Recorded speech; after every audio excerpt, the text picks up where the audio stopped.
দেখুন, এই যে আপনার আধার কার্ডটা আছে না, যদি কখনো এই আধার কার্ড হারিয়ে যায়, আপনি কিন্তু চিন্তা করবেন না। কারণ আধার কার্ড কিন্তু আপনি চাইলে আবার নতুন করে ডাউনলোড করে নিতে পারেন।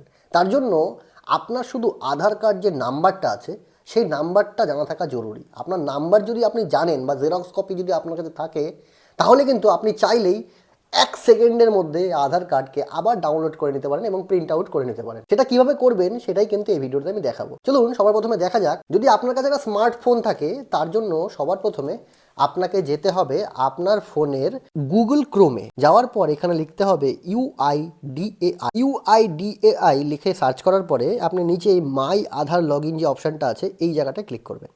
ক্লিক করার পর এরকম একটা অপশান আসবে, আপনি এটা কেটে দেবেন। কেটে দেওয়ার পরে একটু নিচের দিকে যাবেন, এখানে আপনি ডাউনলোড আধার বলে একটা অপশান পাবেন।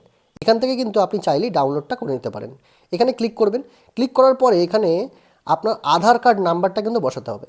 আপনার আধার কার্ড নাম্বারটা আপনি বসিয়ে দেবেন, যেমন আমি আমার আধার কার্ড নাম্বারটা বসিয়ে দিলাম। আধার কার্ড নাম্বারটা বসিয়ে দেওয়ার পরে এখানে কিন্তু একটা ক্যাপচা ফিল করতে বলবে, যেখানে যা আছে সে দেখে দেখে এখানে বসিয়ে দিলাম।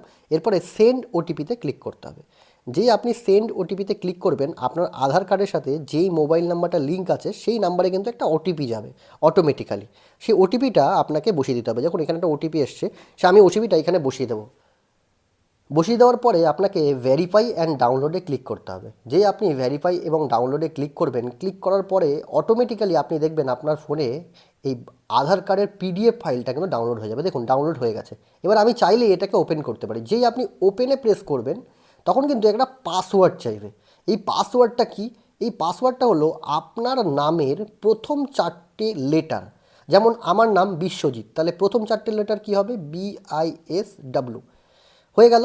এরপরে আমার ডেট অফ ইয়ার, মানে আমার জন্মের সালের 4টে সংখ্যা দিয়ে এন্টার পাসওয়ার্ড করব। দেখুন আমার আধার কার্ডটা কিন্তু ওপেন হয়ে গেল।